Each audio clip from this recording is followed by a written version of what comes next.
This podcast will explore the intersection of self-identity, emotional intelligence, EQ, and global citizenship, addressing how to raise a generation of emotionally intelligent and globally aware individuals. Anyone invested in the next generation. Grounded, growing, global.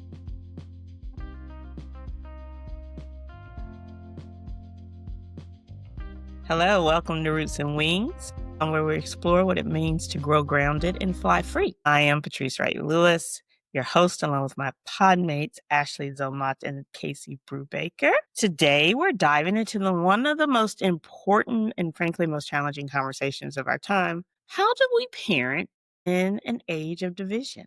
Whether it's politics, race, religion, or simple everyday interactions, it often feels like we're surrounded by binary thinking. Us versus them, right versus wrong.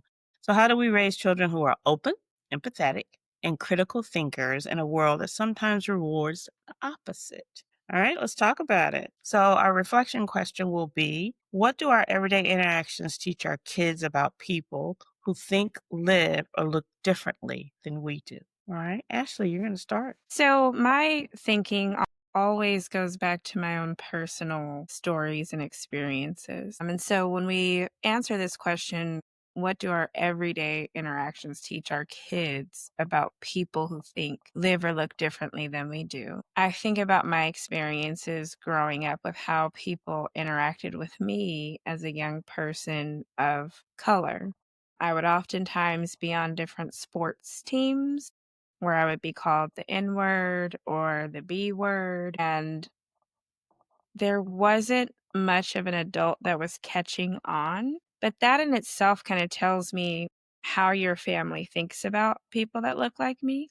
I think about comments that my mother would make to me about knowing how to defend myself and my culture in regards to other people. That, if someone were to call me the N word, how to educate Right. people in those moments. And I think about how I have had more practice with kind of defending myself and educating people and families because I was immersed in PWI environments. Right. And so, with me being at these different types of schools where I wasn't the majority, it helped me because I was practicing those skills. So, felt a lot more confident and comfortable defending myself and educating my mother. But imagine the toll and the tax that took, that as a child, I had to wear the responsibility of educating others when really these are family conversations that we should start as young, I would say 4 or 5. These are conversations to help because no one's perfect.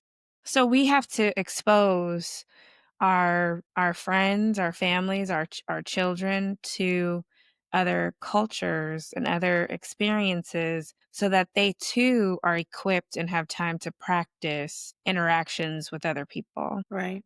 Casey? So I think what Ashley was talking about in regards to the exposure is so important. And I think that that's got to start immediately, as young as kids when they are just babies, because we know that they can already start to differentiate different faces. And the more Ashley spoke from her perspective of being in PWI settings and how she was the one who was having to educate others.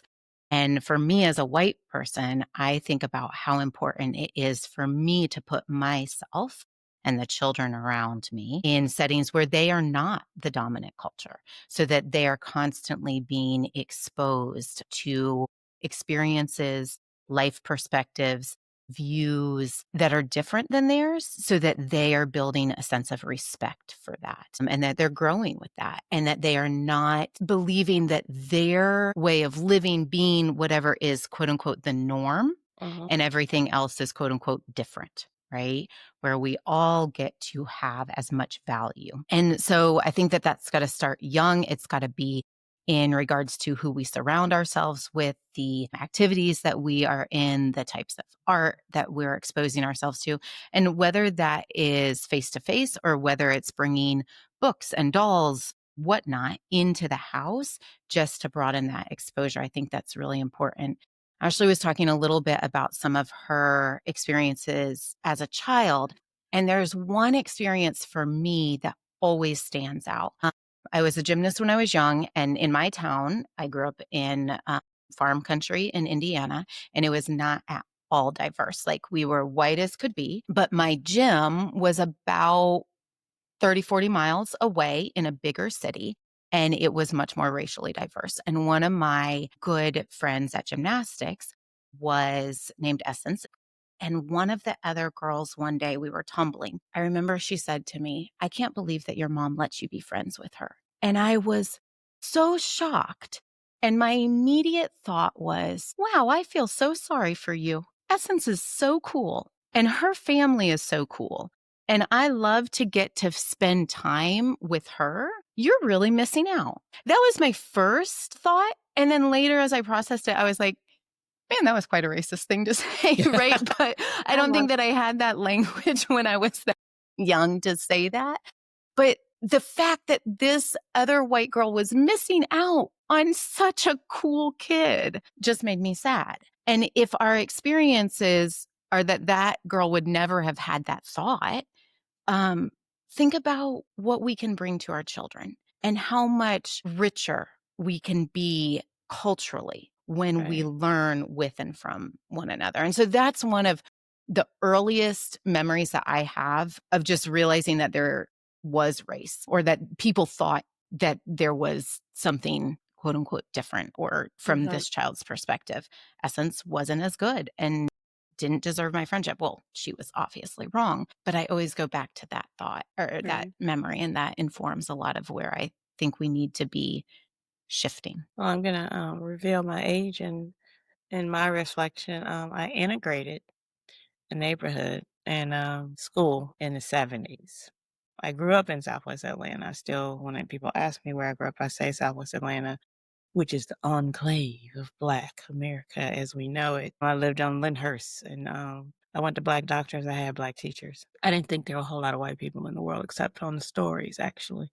Even though I lived in Atlanta, there's Atlanta, and then there's Atlanta. So third grade, I believe it was, third or fourth grade, maybe even fifth. For some reason, I feel as though I was in fourth grade in Atlanta, and then I went to fifth. My mother got remarried, and we moved to East Point, Georgia. There are two distinct memories that come about and talk about differences in the burden of a child. Because I had grown up in a place, in an enclave, in a place in a protected circle. I didn't understand racial adversity.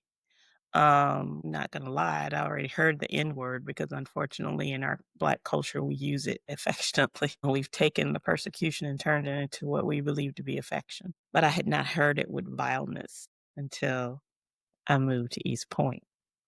And two different occasions occurred that come to mind. I rode the bus to school, Mount Olive Elementary School. I'm sure it still exists, maybe not. And I was spat on as I got off the bus.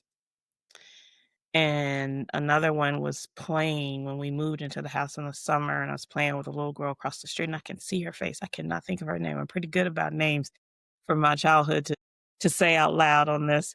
I can't think of that little girl's name. It must be psychologically I removed her from my existence. She wanted to fight me, and I didn't know how to fight. I said I grew up, no class. The man across the street was a doctor. The lady down the street was a principal. I didn't know what she was talking about. Fight what? Why are we going to fisticuffs? And I must have let her push me a few times before it probably dinged into my head. Oh my goodness, I'm gonna have to be physical with this person. And it was going on for about 20, 30 minutes when she was the aggressor. As soon as I became the aggressor, and I'll never forget, as long as I live, I had to be 7 or 8 years old. Her white daddy came running out the house, charging at me, a little girl.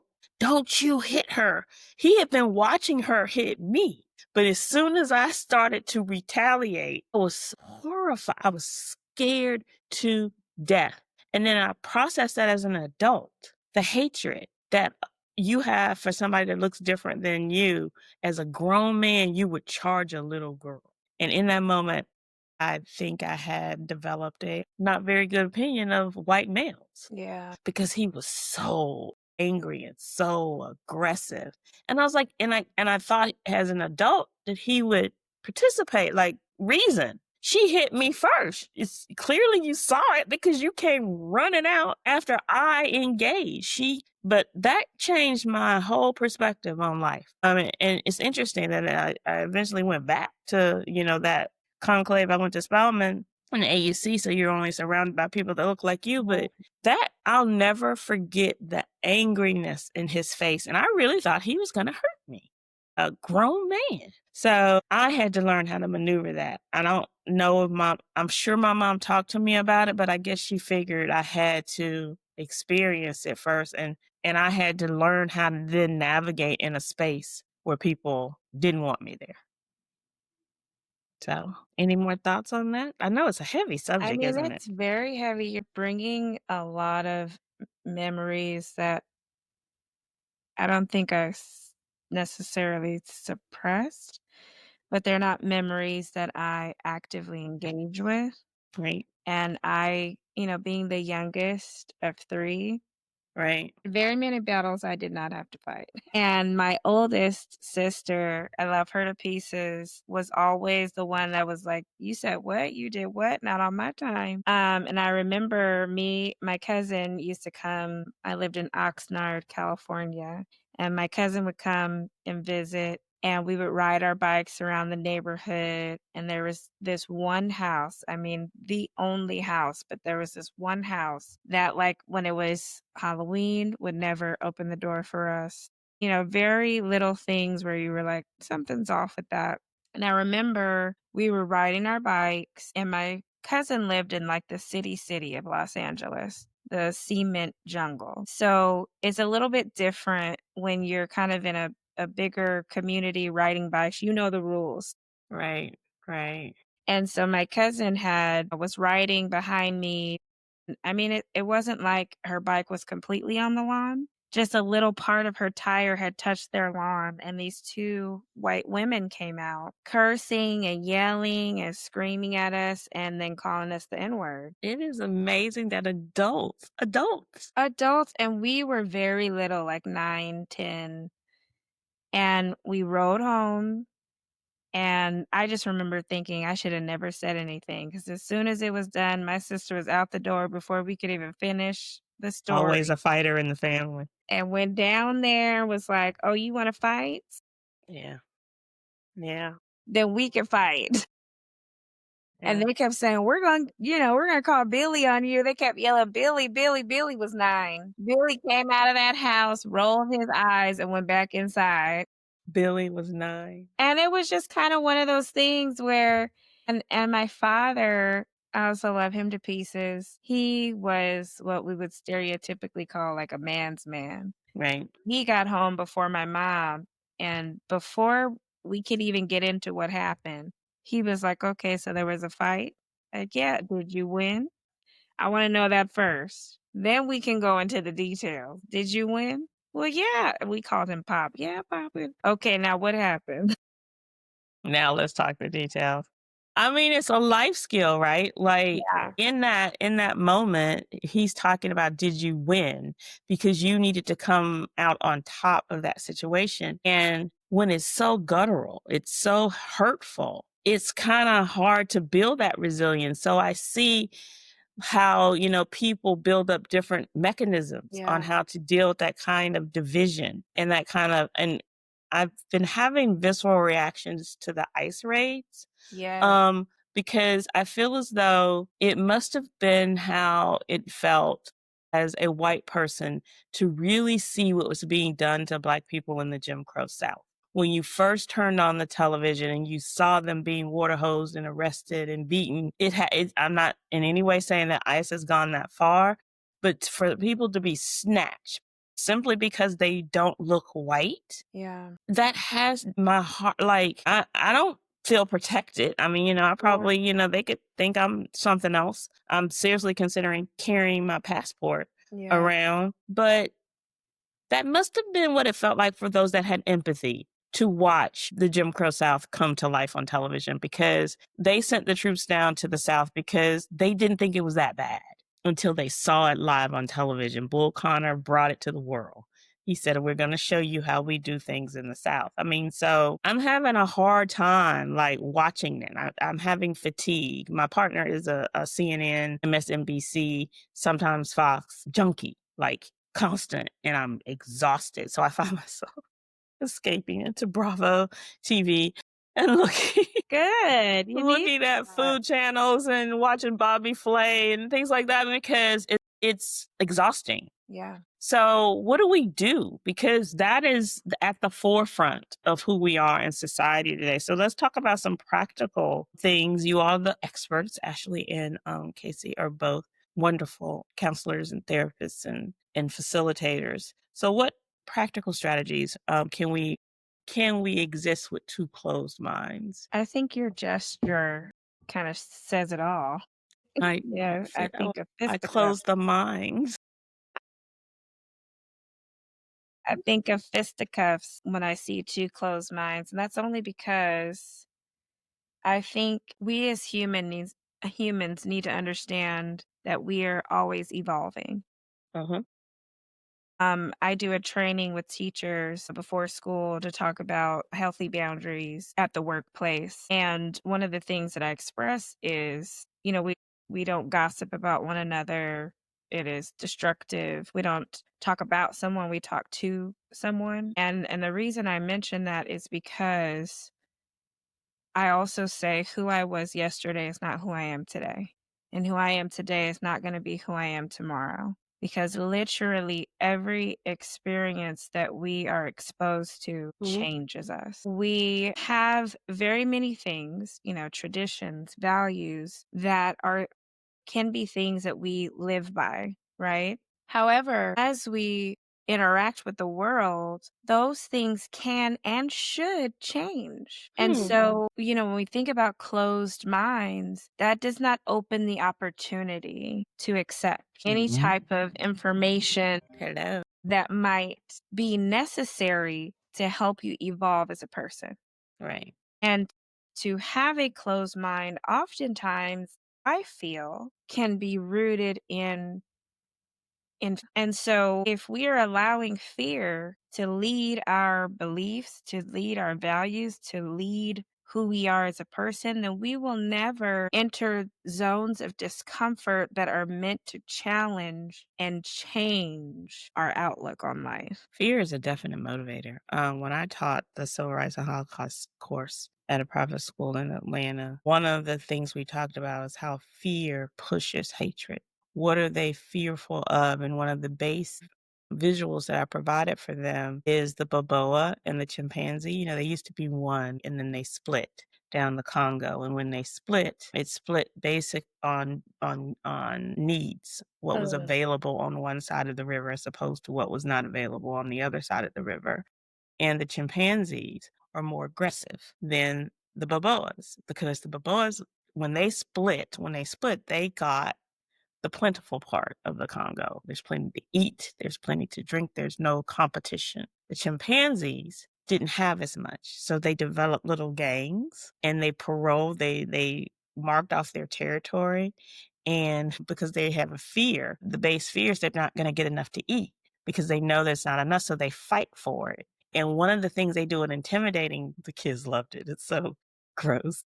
They did an intimidating maneuver where they would seek out a mom with a baby, snatch the baby's mom out of her arms, and bite the baby's head off in front of everyone. It's a Yep. intimidation factor. This is our territory. So we looked at that and then we talked about fear and then we applied that to human nature. So what were the white people in the South afraid of when they freed the slaves? What did they think was going to happen? So then we go through different things. Fear of the unknown. You'd own them in property and control them the entire time. You don't know if they're going to kill you once they're free. Then there was fear of taking their jobs because it goes back to our pre-conversation before we started this, that our system is based on money. And that's how they divided the culture, the white culture in the South.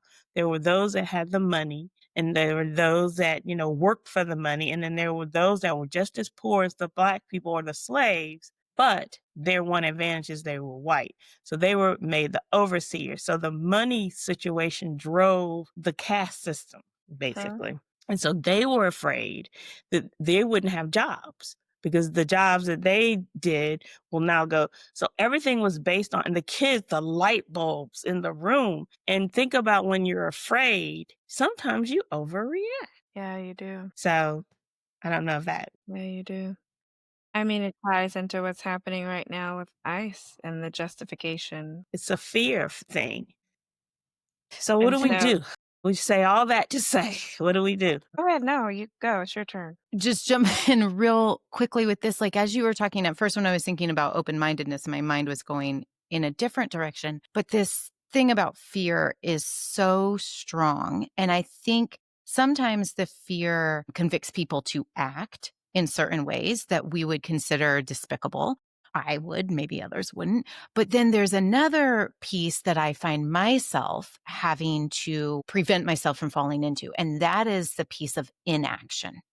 And my first step, I think, is that I have to get over my fear Mm, of or hesitation to advocate and stand up. And I think there's some quote, and I don't know who said it, but something about like the only thing necessary for evil to triumph is for good people to do nothing. And I replay that in my mind a lot, thinking about, Casey, in this situation, if you did nothing, what are you silently supporting? And I think sometimes there's the fear that convicts us to do something, and sometimes the fear keeps us silent and keeps us stagnant. For a lot of us, I think it's that breaking through of that. Maybe I don't want to disrupt the status quo, or maybe, like you were saying, I'm afraid of what might come back on me, or maybe I don't know how to do it, or whatever. Those are just excuses, right? Those are just excuses. And in the time in which we are living in, I believe that those excuses are not solid. And we need to really pull within ourselves the courage and the bravery to do what is right. And so I think that's really the first step. mhm. And then that gets into, but if we don't even have an open mind, we're possibly not even seeing what I would consider evil as evil. Right. And so a lot of that goes back to your first question of like, how do we open our minds to different perspectives? Yeah. Anyway, that was an interlude. Ashley, back to you.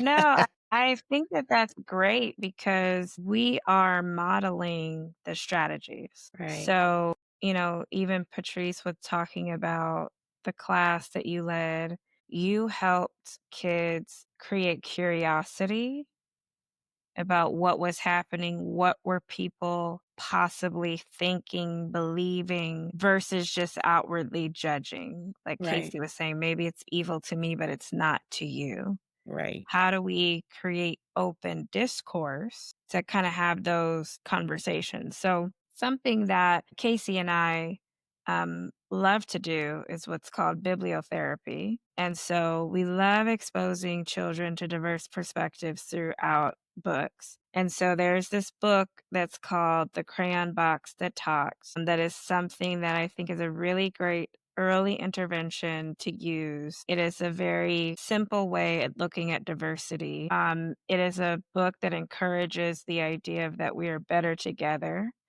That's which is another book, but the theme of the crayon box is we don't want our whole world to be blue. So we've got to add in different colors that will be appropriate, yellow for the sun, green for the grass. And this goes into what Casey was mentioning about not being silent. Silence is not an option because when you think you're being silent, you actually are still communicating a message. And so I often refer, when I talk about the crayon box that talks and all the colors, I think there are people who mean well when they say, I do not see color. But I do not think that they understand that while they may be intending to say, I do not judge you based off of the color of your skin, or I do not judge you by your culture, I don't think they understand that actually what they're saying is that I don't revel in the beauty of diversity.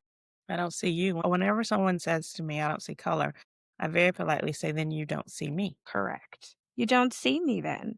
And in our culture, in our society with children, the first thing they learn is color. What color is this? Red. What color is this? Yellow. And we color code their worlds. Red means stop, yellow means wait, green means Yes. go. Yes. So to say I don't see color, I think we need to find different language. And so in the crayon box that talks, I think it's very important and can be used as a tool to Right, show the beauty of the diversity. We had this activity we would do after we would read the book. We would have the kids pick one color and we would have them draw, a picture and they would start to get stuck. We would do this with first graders. They would start to get stuck like, but wait, like, I don't have green for the grass, like, I picked pink because that's my favorite color, but, like, everything's gonna be pink?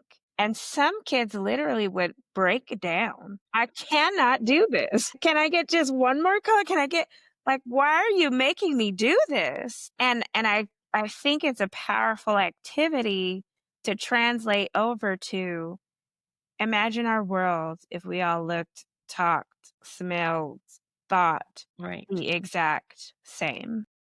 right, It's difficult, it's challenging, it goes back to our earlier conversation of the closed minds working together. It opens your mind right. because when there are people in a room with different experiences that gives you a different perspective, that in itself is challenging and helps you to grow. So that is one way, one strategy that you can do is really kind of through your bibliotherapy, reading books Mhm. that are diverse, that have different types of characters. And it doesn't just have to be, race. It can be different religions. It can be different thought processes. It can be different gender identifying. Like there's a cloud of diversity that parents need to start looking through their books and seeing what am I actually saying? Because even then, what am I actually saying without saying it? Right. I mean, and it's difficult. I mean, because you can celebrate diversity and examine diversity without diluting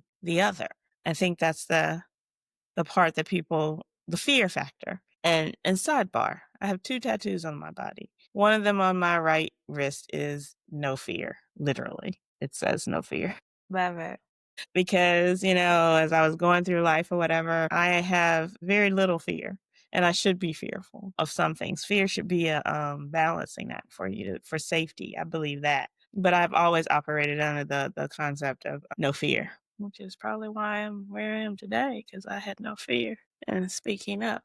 All right, so let's talk about how we can actually talk about this hard things. We're talking about it now, but how can we talk about it with our kids? Talk about racism, inclusion, or justice without overwhelming them or oversimplifying it. I mean, because one of the things, again, in the class that I taught, one of the questions, the qualifying questions, because we read the Emmett Till story, Mississippi 1955. It's a fictional story that talks about the death of Emmett Till, and a young white boy in Mississippi realizes that his grandfather participated in the death of Emmett Till and was the head of the White Council, which is a polite name for there really was a White Council, the KKK. I mean, so one of the questions I would ask, because he was protected that whole time. He loved his granddaddy. It was a wonderful story. I mean, the grandpa was one of my favorite characters because he was so honest, even though he was Yeah. racist as all get out, but he was honest. And he loved his grandchild. He wanted his grandchild to have everything that he deserved in Money, Mississippi. He didn't Money, Mississippi. And yeah, why did they name it Money? He did not know how bad of a person, in my opinion, his grandfather was until he was like almost 13. So my question becomes, how young is too young? And the kids would say, yeah, you really shouldn't know anything bad. You should be protected as much as possible. And then I always bring back personal experiences. I said, well, I was called the N word at 5. Uh-huh. So was I too young to have the discussion about that kind of ugliness? Why is our character in the book protected, but Right. I'm not protected? It's Right. a very valid question. Yeah, it is. So how do we do this without overwhelming, making them scared to death or oversimplifying? I think that there are a few things within that I want to address. One is we're traveling through generations, and so we have a in response to your questions, Patrice, I want to address that in a few different ways. Okay. We have gone from a generation of children are to be seen and not heard Mm. into a generation of, shoot, that wasn't a good idea. Kids actually have I actually emotions. snorted. Oh my god. Let's do things differently. Let's talk it all out. We're going to talk about our emotions. The problem is there's not a balance.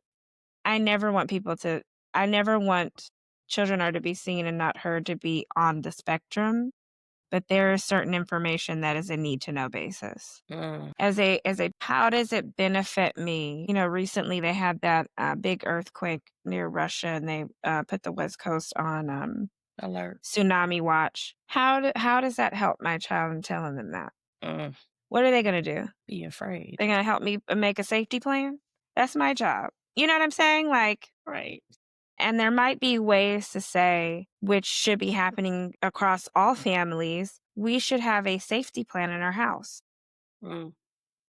So if you ever see, mommy or daddy or, whomever the caretaker is coming to you with a bag, know that you're okay. We Right. just need to move, or we need to go here, and we're just going to wait for word that, everything is fine, or we need to, this is our plan. We're going to go to grandma's house, or we're going to, whatever that is. It's the same thing as at school. We have fire drills. We have earthquake, Right. well, in California, earthquake drills. And so it should be the same in families. What is our emergency plan? Right. So that you can avoid kind of a last minute anxiety push, because now I'm anxious and I'm projecting it onto you. And I mention that because it's hard when we're talking about that protective factor. Mhm.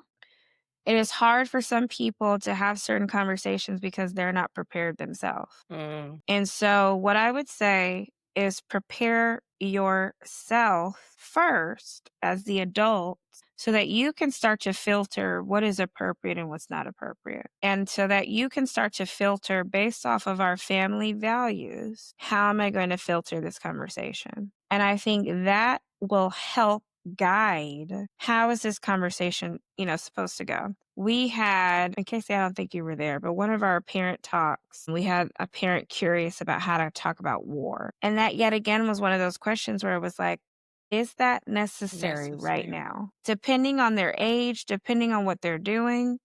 My oldest son, it's his senior year. He's talking about military stuff. Well, if we're talking about military stuff, then let's talk about military stuff.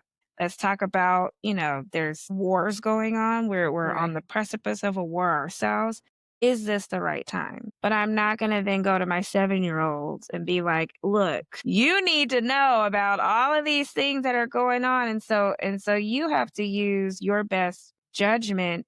And in terms of being a child of color, Mhm. it becomes different because research has shown, especially with Black boys, after 9 years old, you're no longer a child in the eyes of others. You Yeah. are an adult. You The are a 3rd grown grade man, is over.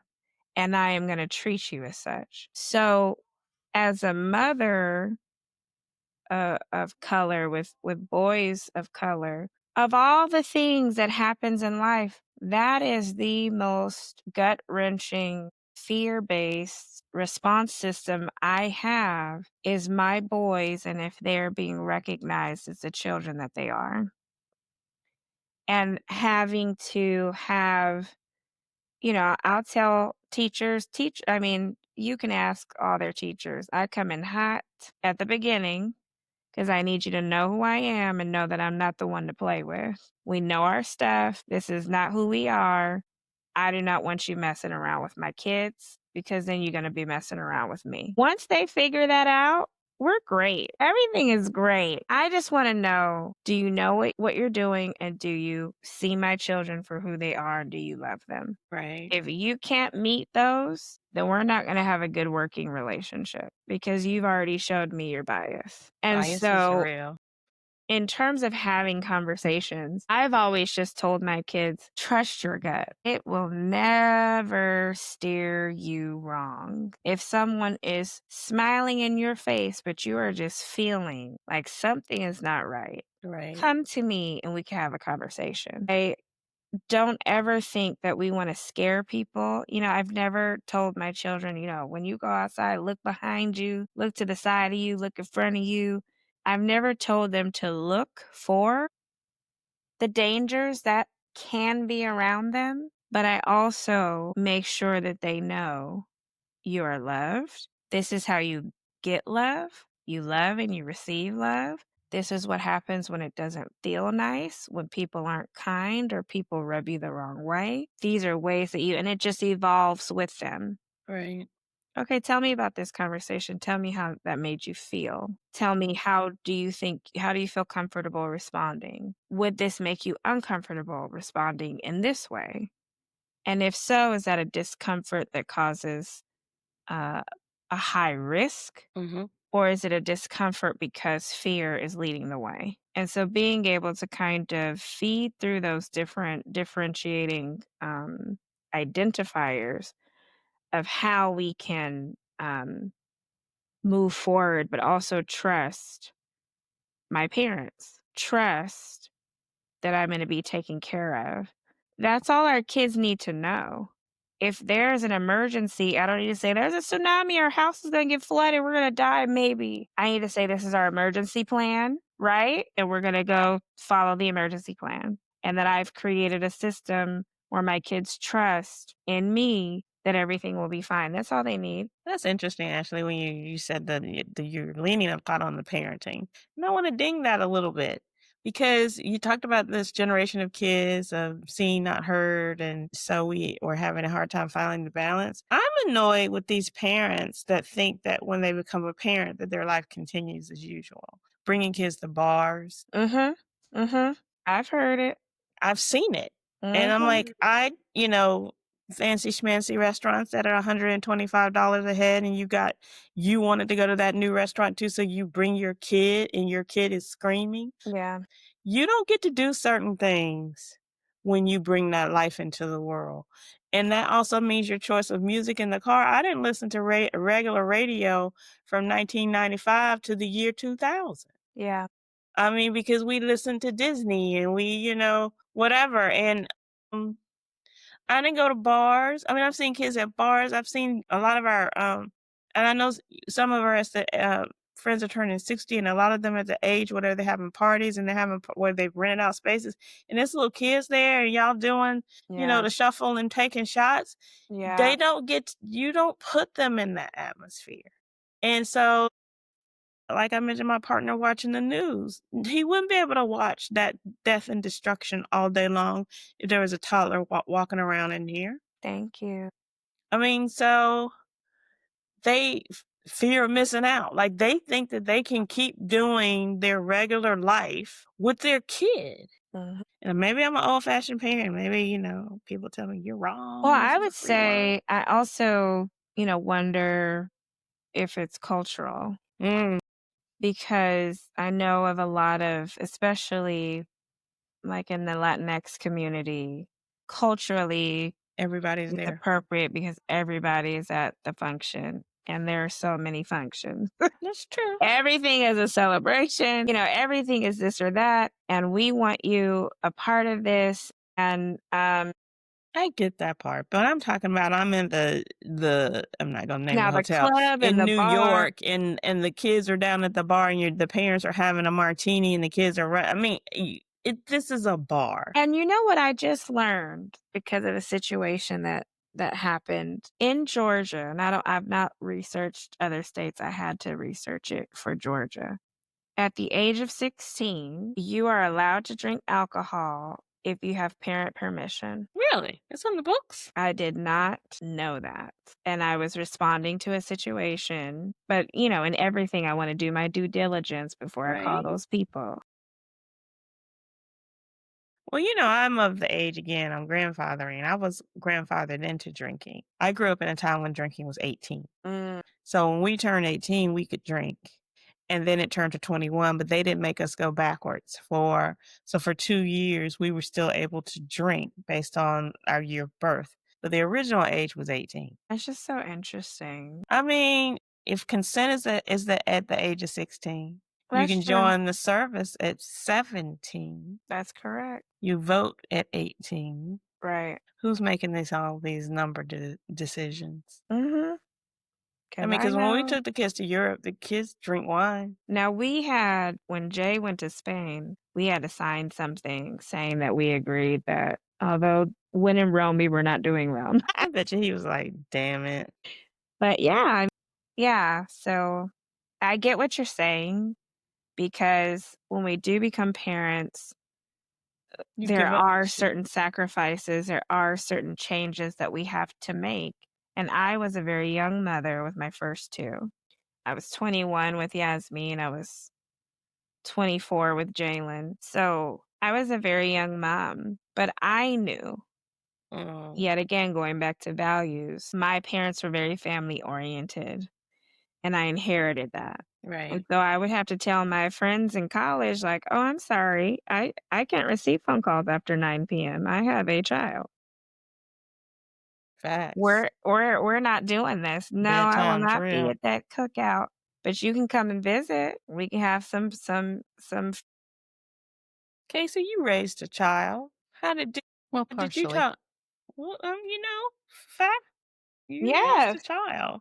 So, and you raised a child that was a different race than yourself. So, Mhm. how did you talk about racism?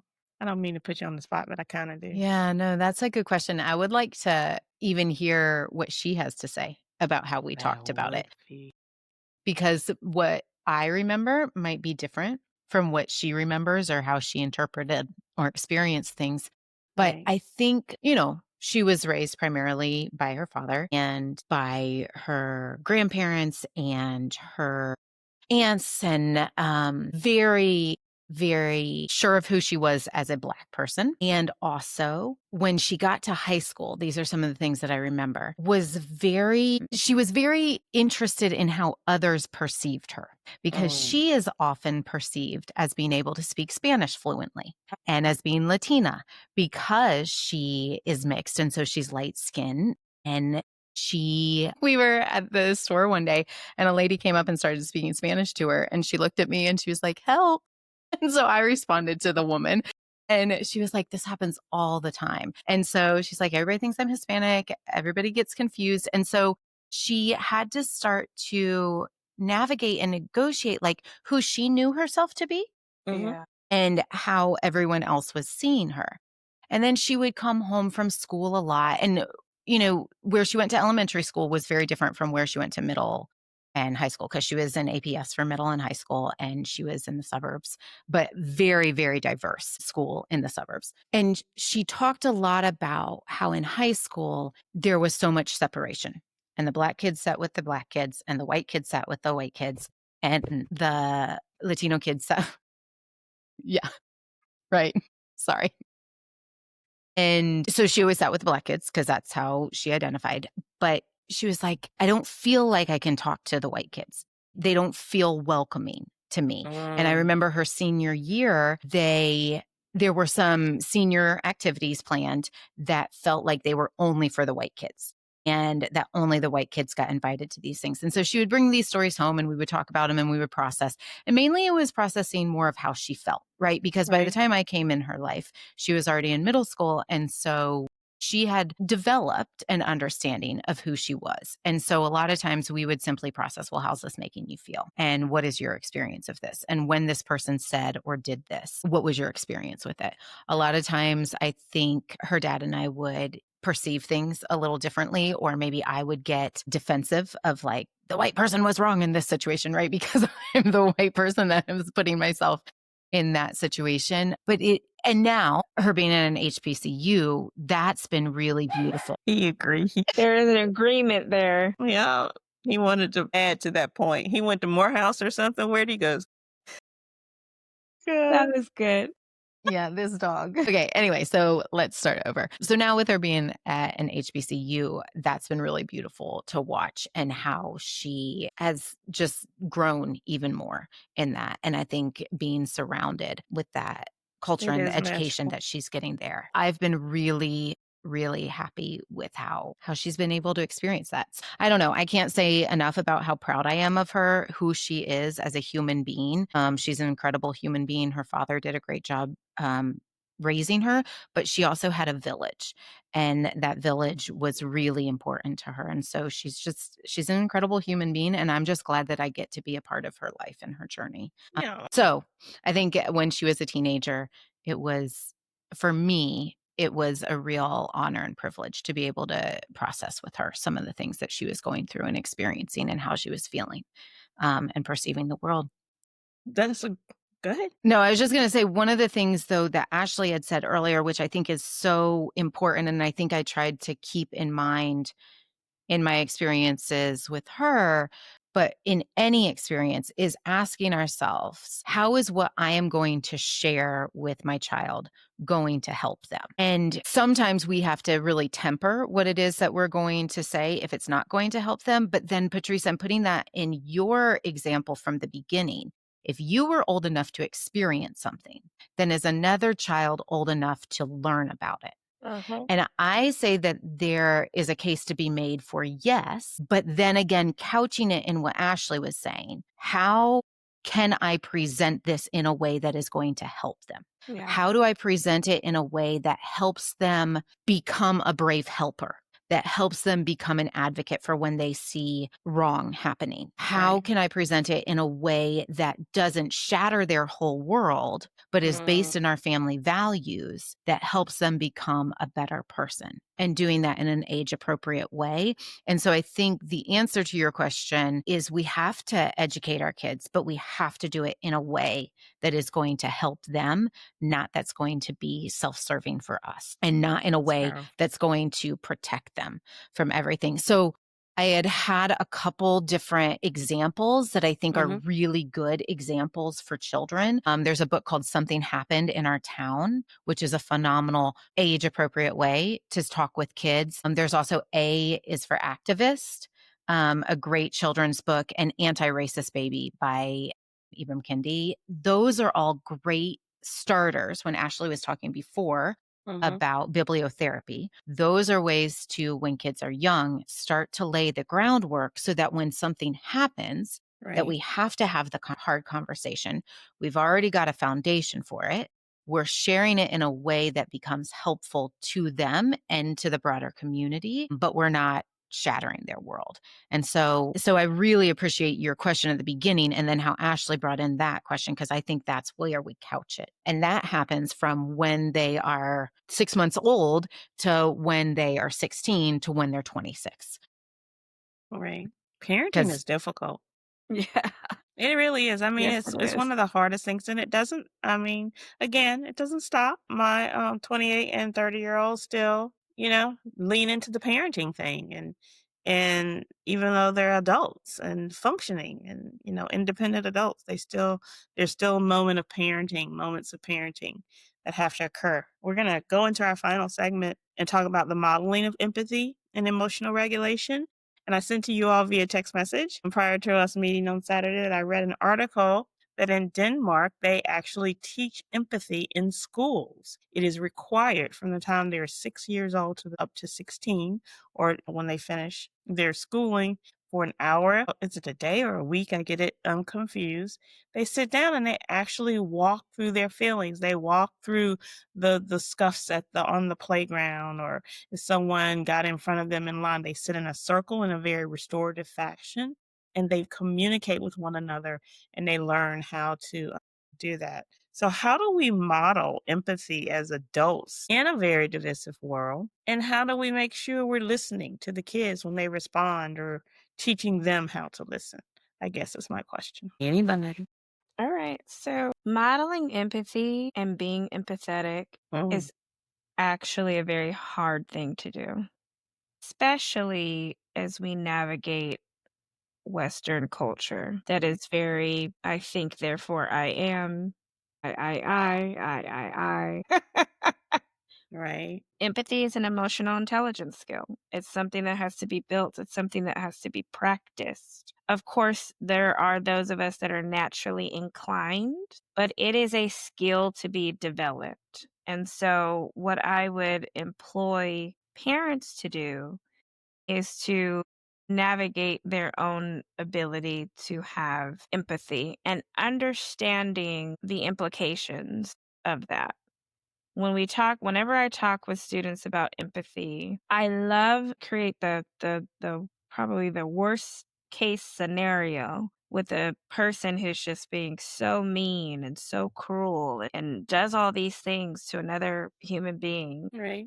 And I ask very simplistically, at least it feels like it in the way of the wording, who deserves empathy? And oftentimes they've got to go to a corner. Is it the person that's, being mean and cruel? Is it the person that is the victim? And people will go to the victim side because that's kind of what we're geared to respond to. And that it always jars them when I say, actually, both. Right. They say, what?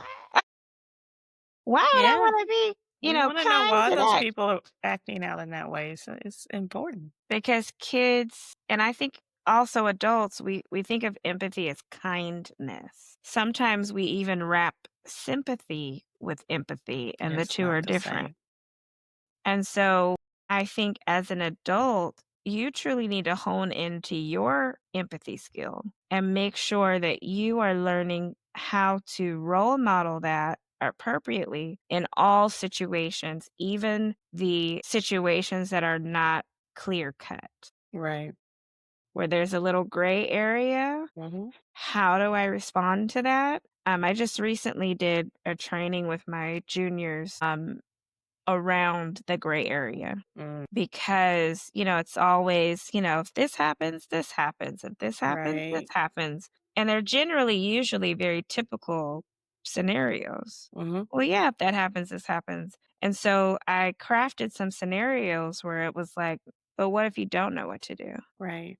Like, how do you respond to those types of situations? And also allowing yourself to have a human response. It is okay if something has made me sad. It's okay if something's made me disappointed, frustrated, mad. It's also okay to stop and say, okay, I've expressed that feeling. I've reflected on that feeling. And now it's time for me to truly put myself in this other person's shoes. Kind of like earlier, Patrice, when you were talking about your class, and you were like, well, what were people, slaveholders, what were they afraid of? Right. Right? Let's try and figure out where that is because while we may not agree with it, They there's have a something point of happening view. on all sides. Yes. And so empathy truly, I mean, the definition is to share and understand each other's emotions. I'm not sharing in my understanding of your emotions if I'm not even trying to understand where you're coming from or what your emotion is. And so start naming your feelings with your children. Start naming what is happening around your emotions, but also filter your reasoning. I have had parents that have been like, bad mouthing the president or bad mouthing immigrants, which also comes with a caveat because there are only certain immigrants that are being They're identified. not being identified. Yeah.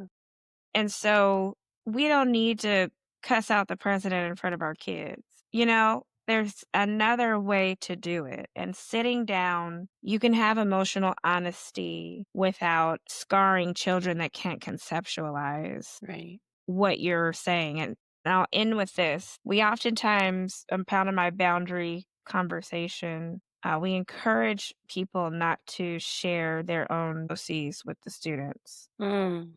But there are exceptions, and this relates to filtering. Let's say I missed a couple of days and the kids were like, "Hey, where have you been?" I'm not gonna be like, "I was laying in my bed 'cause I'm depressed and I You needed to know what refill on though? my We medication." overshare in this world though, but go ahead. We do overshare. However, if there's ever an appropriate, genuine, authentic moment where someone confides in you and is desperately looking for connection, that you can appropriately say, wow, I'm so glad that you shared with me that you're struggling with ADHD. I have ADHD too. And these are some things that have worked for me. I understand that we're all different, so they may not work for you.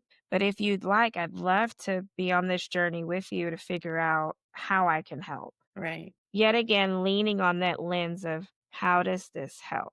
How does my emotional honesty with you help you Right. and not burden you?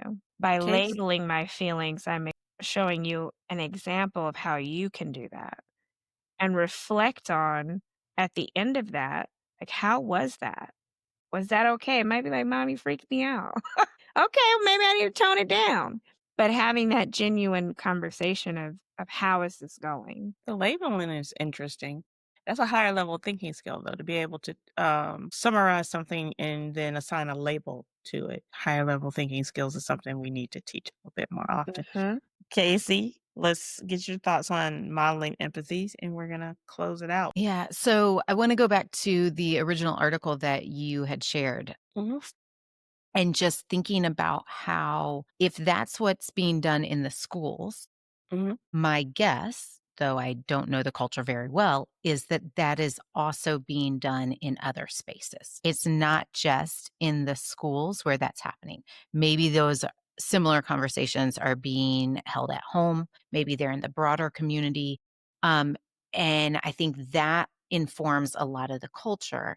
And so when we model, we have to think about it at all times, in all spaces, in the teeniest, tiniest things that we do and say that then inform the larger things, Mhm. not just the one off hour that Ashley and I might be teaching character education, or a teacher might be having a morning meeting, Right. or a parent might be having a bedtime conversation, right? Right. It's in every moment of our day. And so I think that's a really powerful thing that we have to, as adults, sit back and examine and say, okay, how did I react in that situation? Or how did I do X, Y, or Z?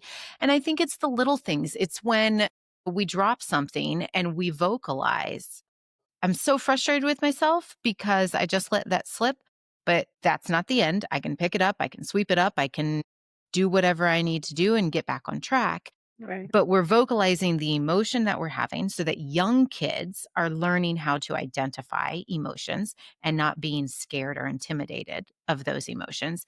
And then we're modeling, and now this is how I manage my emotion. I don't suppress it. I don't ignore it. I don't let it get the best of me and it takes over everything. I manage it, right? And the more that we do that in the little everyday interactions, then the more the kids start to identify ways that they can do it. And it just becomes natural for them. And it's not something that has to then be a big lesson where we have to sit down and have a big talk.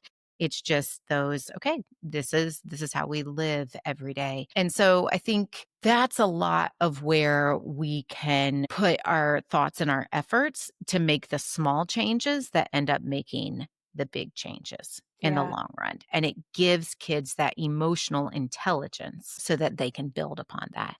And then when they have to pull upon some of those emotion regulation skills or tolerance skills, they're Right. able to do that in ways that they've seen modeled for them. So I think that's a big part of it. Culturally, we have a lot of work to do. Yeah. I'm always really impressed with cultures that seem to be able to not, fly off the handle. Let me pause for a second because this dog that I'm dog It sitting has an agrees opinion, with me. and I am here for it. I wish I had an interpreter so I Yes. can tell Yes. what he's talking about, because he has an opinion on what we're talking about. And the Yeah, culture and I'm thing just is saying, very he even what? dogs, we have the right to have our feelings. And I they heard a have noise. boundaries in culture, they do their little butt sniffing thing. They get to know each other, and they know how to play appropriately. My dog goes to daycare. It's a culture. It's a thing, It's they true. know And the older dogs teach the younger dogs, hey, this is when you've stepped over the boundary. boundaries. Yeah. Yes. No, So, it's true. yes, maybe we It's should all learn more very from dogs. maybe we should learn more from dogs. I'm not afraid of that. You always are you all are very good at putting a bow on it and making sure that we understand our next steps in that process. This world may feel a little divided, but our homes and people we choose to call family. We don't have to be. The conversations we have, the books we read, we gave a lot of good examples of books and stories that we shared all adds up. And I'm going to end our session with empathy doesn't mean we agree with everyone. It means we recognize their humanity. Thank you for joining us today on Roots and Wings. Until next time, keep growing and keep guiding.